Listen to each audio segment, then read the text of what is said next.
Yo! I'm Insane Mike.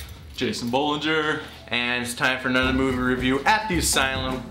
We are here at Insane's Asylum Horror Emporium. Coolest store ever. Made. Ever. Alright, so the movie we are going to review this time is another 80s cheese. Hello, Mary Lou. Prom Night 2. This film came out 1987. 1987. A sequel to the Jamie Lee Curtis movie Prom Night, but it really has nothing to do with the original Prom Night, other than it supposedly takes place in the same high school. So it's kind of like with Halloween 3, where it took place in Haddonfield, but it still had nothing to do with Michael Myers. All I would know is if these unrelated occurrences keep happening where people are getting killed off, I would transfer to a different school or move out of Haddonfield or whatever. So anyway, right here we have the MGM DVD release of it, the DVD release here. Pretty disappointing in the actual DVD itself. It's pretty bare boned. There's like nothing on this disc, not even a commentary track. And I'll tell you what, folks, I love commentary tracks. I'm a huge fan of commentary tracks. I will put in a DVD and listen to a commentary track like how some people will listen to music on their iPod or turn their stereo on and listen to tunes while they're doing dishes or whatever. I do that with commentary tracks. And I have like my favorite commentary tracks that I listen to all the time, over and over again. But then like I have just like, there's certain things about commentary tracks that just really tick me off though. It's really, I'll tell you what, like, I'm gonna tell you right now my top least favorite things, my top biggest pet peeves when it comes to commentary tracks. You ready for this? All right. Tell them, Steve. Number 5. When they feel the need to tell us how the weather was that day when they shoot. If I hear one more commentary track, one more actor on a commentary track say, "It was really cold that day." Boo freaking who. I don't care. I don't care how cold it was. No, it's not important at all. It has nothing to do with what we want to listen to this commentary track for. My newest pet peeve, which happens on a lot of these older films nowadays that get released on DVD, especially when it's like a director who hasn't worked in like 10, 15 years and they're kind of a little bit bitter about that. Squirm! Anyway, when they talk about how their special effects were done before the days of CGI, okay, hello? Anything that predates like 1995, yeah, I know it doesn't have CGI in it. I know that. Anybody can tell that it's not CGI.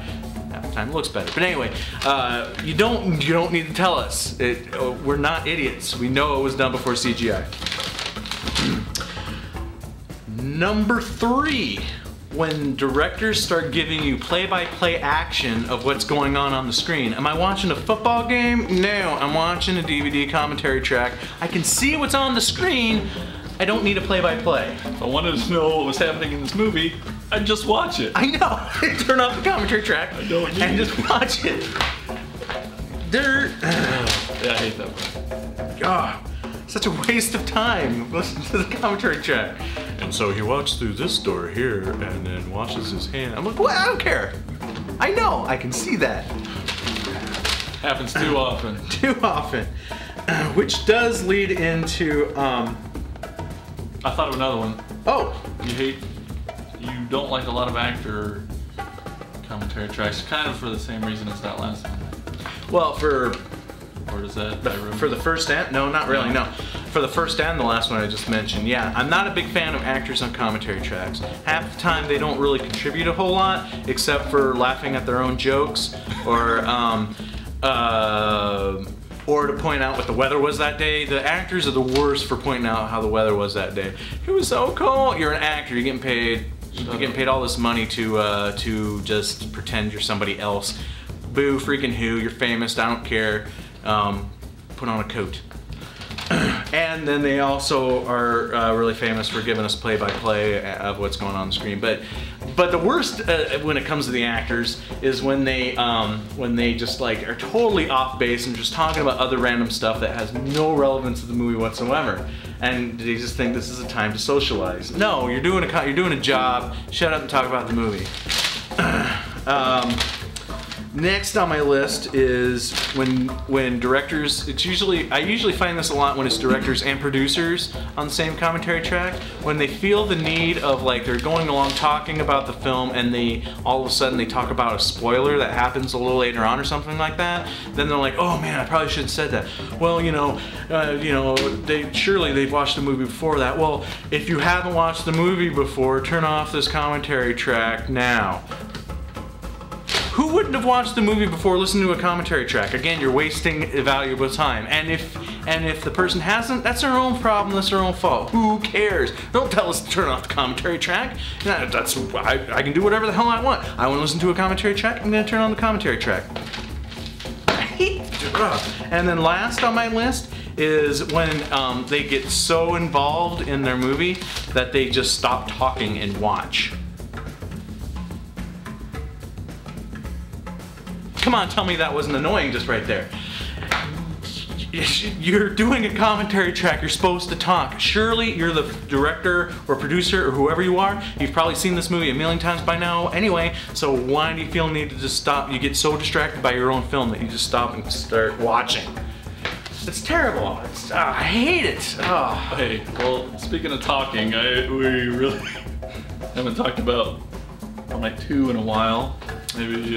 Oh yeah, this is supposed to be the commentary track. This is supposed to be the movie review for Hello Mary Lou Prom Night 2.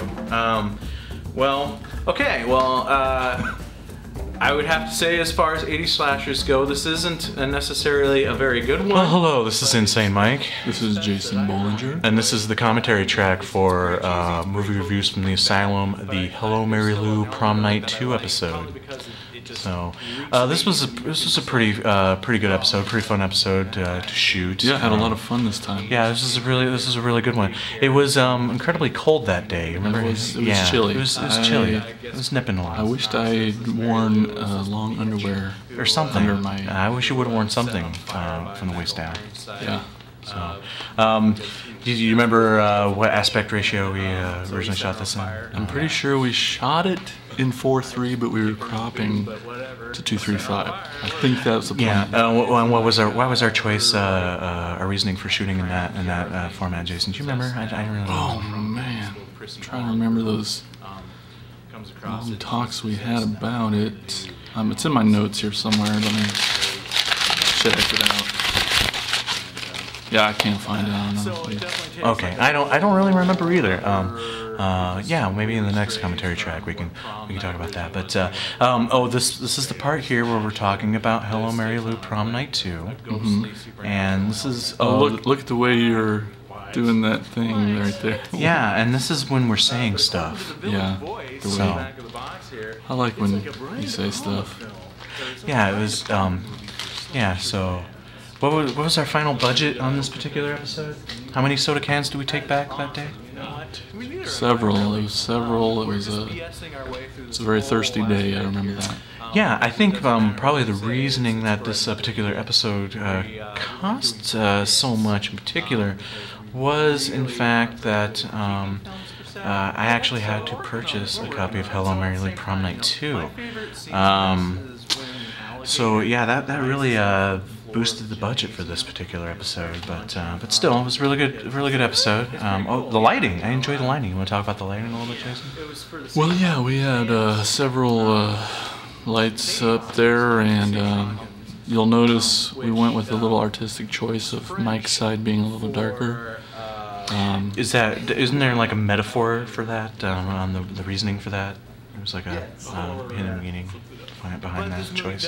Well, doing lights that day, I mean, Mike was just in a bad mood in general. You can I was a jerk. You can totally tell in this episode if you just read between the lines. So we just stylistically, metaphorically chose to just light him in a darker way, just to represent the darkness he was carrying inside of him that day. That's good. Sure. So, I think this should probably. It looks like we're getting close to the end here. We should probably wrap up this commentary track. It's been a lot of fun. Thanks for having me back. It's been, I haven't seen you in a long time since since we filmed it. Yeah, and all the memories that just keep flooding back. But I want to thank everybody out there for listening to this commentary track, and I guess we will see you on the next episode. All right, goodbye. Bye, everyone. Boobs. So that pretty much wraps up this episode of Movie reviews from the Asylum? Yes. So in retro, if you like 80s cheese, definitely worth a one-time viewing, maybe not one for your personal collection. I bought it anyway, so because I'm like that. So till next time, a clever saying.